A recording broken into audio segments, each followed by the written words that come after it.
दिनेश लाल जी जो बात कह रहे हैं उनकी बात पे कैसे विश्वास किया जाए। वो नंबर एक फ्रॉड आदमी है। मतलब सांसद रहते हुए आज कुछ बोलते हैं, कल कुछ बोलते हैं कि पूजनी महाराज जी ने ये कह दिया। अरे मुंह से कहने से तो इनके आका ने कहा था 15 लाख आपके जेबा में चला जाएगा, खाता में चला जाएगा। उसी पार्टी के ना है।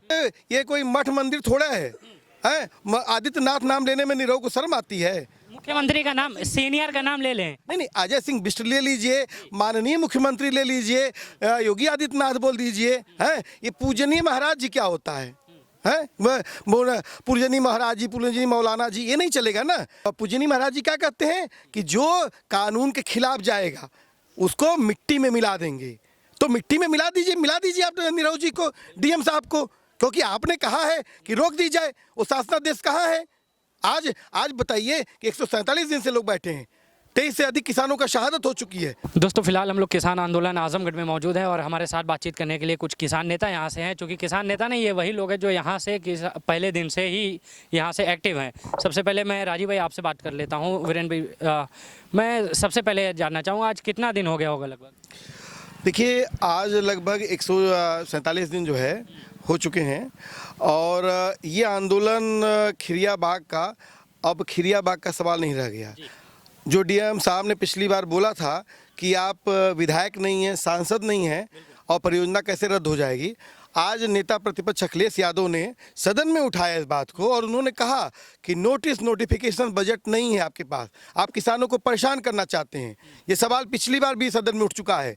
ये सवाल मनोज झा ने राज्यसभा में उठाया, लोकसभा में उठ चुका है। लेकिन जो पूरा सरकार की हठधर्मिता है वो ये सिर्फ और सिर्फ किसानों को परेशान करने के लिए इस मास्टर प्लान को ये रद्द नहीं कर रहे हैं। दूसरा, मैं आपके सामने ये सवाल रखना चाहूँगा कि यहाँ के डीएम साहब वार्ता में बोलते हैं कि कोई मास्टर प्लान है ही नहीं, और निरहु जी बात जाते हैं और उनसे पूजनीय महाराज जी बोलते हैं कि हम एयरपोर्ट का विस्तारीकरण फिलहाल रोक दीजिए। अगर भाई एयरपोर्ट का, अंतर्राष्ट्रीय एयरपोर्ट का विस्तार कोई प्लान नहीं है तो महाराज जी और निरहु जी किस आधार पर अंतर्राष्ट्रीय एयरपोर्ट के बारे में बात कर रहे हैं? और जिला प्रशासन कर रहा है, कोई बात नहीं कर रहा है।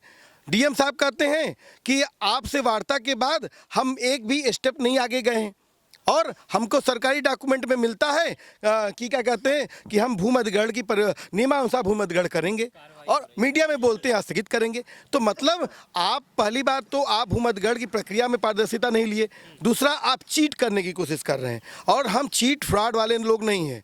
और साफ तौर पर है कि सरकार फ्रॉड कर रही होगी, अडानी के लिए फ्रॉड कर रही होगी, अडानी के अंबानी के लिए फ्रॉड कर रही होगी। अभी देखिए पवई में फिर से वहाँ पर भी 3-4 गाँव में, अंडिका एक गाँव है, वहाँ पर हम लोग गए। वहाँ पर 5-6 रोज पहले वहाँ पर गए सर्वे करने के लिए। लोग, अब गांव वालों ने पूछा कि क्या करेंगे, तो कोई कह रहा है एयरपोर्ट बनाएंगे, कोई कह रहा है कि यहाँ पर छावनी बनेगी। अरे भाई, अगर आपको ज़मीन लेनी है तो आप नोटिफिकेशन क्यों नहीं लाते हैं? आप इस और कह रहे हैं कि शासनादेश नहीं है और डॉक्यूमेंट में लिख रहे हैं कि शासन के मंशानुरूप यहाँ कार्य किया जा रहा है एयरपोर्ट का। तो मतलब आप झूठ बोल रहे हैं, आप पारदर्शिता के तहत कार्रवाई नहीं कर रहे हैं। और ये कि पूरा सवाल, जब तक ये इंटरनेशनल एयरपोर्ट का विस्तारीकरण की परियोजना रद्द नहीं हो जाती है तब तक यहाँ पर किसान यहाँ से नहीं उठेंगे। राजीव भाई, मैं एक मिनट में लौटता हूँ। वीरेंद्र भाई, मैं जानना चाह रहा हूँ, हाल ही में सांसद दिनेश लाल यादव ने कहा है कि माननीय मुख्यमंत्री कह रहे हैं कि अब यहाँ पे अधिग्रहण अभी रोक लग गई है, तो फिर इसकी क्या ज़रूरत है? आप लोग अभी भी प्रदर्शन जारी रखें? दिनेश लाल जी जो बात कह रहे हैं उनकी बात पे कैसे विश्वास किया जाए। वो नंबर एक फ्रॉड आदमी है। मतलब सांसद रहते हुए आज कुछ बोलते हैं, कल कुछ बोलते हैं कि पूजनी महाराज जी ने ये कह दिया। अरे मुंह से कहने से तो इनके आका ने कहा था 15 लाख आपके जेबा में चला जाएगा, खाता में चला जाएगा। उसी पार्टी के ना है, उसी पार्टी के हैं। तो भाई लिख करके दे दें कि मास्टर प्लान वापस होगा। एक तरफ जो है आप कहते हैं कि भूमि अधिग्रहण की कार्रवाई जारी रखी जाएगी, दूसरी तरफ आप कहते हैं कि अभी जो है ये प्लान नहीं, उनका रिव्यू करके देखिएगा। तो सांसद निरहुआ ने ये बात कहा कि अभी रोक दिया जा रहा है, यानी आगे किया जाएगा। इसके बाद देखिए, ये चीटिंग नहीं है। मतलब पूर्वांचल एक्सप्रेसवे से 3 किलोमीटर की लंबाई तक, अड़िका, खुरचंदा, छजौपट्टी, 3 गाँव में मतलब लगभग 1000 एकड़ जमीन का इन्होंने फिर से वहाँ सर्वे कर लिया। तो भाई किस चीज़ के लिए आप सर्वे कर रहे हैं? अभी 10-11 को इन्वेस्टर समिट हुई। इन्वेस्टर समिट में बड़ा ये ढिढोरा पीट रहे थे लेकिन इनकी इन्वेस्टर समिट में अडानी क्यों नहीं आए? 5400 करोड़ का प्रोजेक्ट इनके माननीय पूजनीय बाबा जी ने अडानी का क्यों रिजेक्ट कर दिया, क्यों कैंसिल किया? तो ये लोग कहते कुछ है करते कुछ है। जिस अडानी की लोग प्रशंसा करते थे, ये मुख्यमंत्री जी ने 54,000 करोड़ का बजट क्यों जो निरस्त किया? दूसरा सवाल है कि अभी हमारे साथी हैं महेंद्र राय जी, इधर ये लोग रामचंद्र जी, जब हम लोगों ने आजमगढ़ के विधायकों को घेरा, बेचारी सरोज के घर हम लोग गए, उनको उनके घर पे उनको रोका गया और कहा गया कि अगर समाजवादी पार्टी अगर इस मसले को विधानसभा में नहीं उठाएगी तो विधायक जी आपको जवाब देना होगा, आपको हम लोग अपने घर में नहीं घुसने देंगे। कमलाकांत राजभर के यहाँ हमारे साथी गए, मैं खुद गया था, रामचंद्र जी हैं, कमलाकांत राजभर विधायक को हमने उनके घर पे घेरा। हमने कहा कि आप मुख्यमंत्री, आप जो है जा करके हमारे सदन में हमारी बात को उठाइए। संग्राम यादव से टेलीफोनिक बात हुई, उन्होंने कहा कि भाई साहब मेरी तबीयत खराब है, लेकिन आप हमको व्हाट्सएप कर दीजिए, हम अखिलेश यादव जी से बात करेंगे। पूजा सरोज जी से बात हुई, सारे विधायकों से बात हुई, दुर्गा यादव से बात हुई।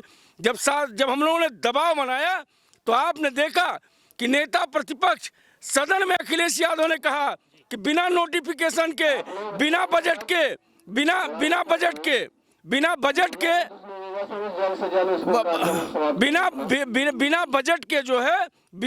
के आप इस तरह की कार्रवाई में न जाएं। ये बात तो कहा था जो है। तो अगर नेता प्रतिपक्ष इस बात को कह रहे हैं अखिलेश यादव, तो अभी तक जो है इसका मुख्यमंत्री भी ठीक जवाब नहीं दे पा रहे हैं।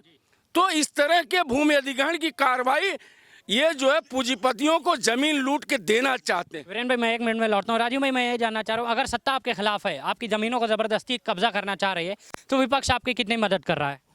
देखिए, अभी तो स्थिति ये है कि किसानों के आगे सबने घुटना टेक चुके हैं।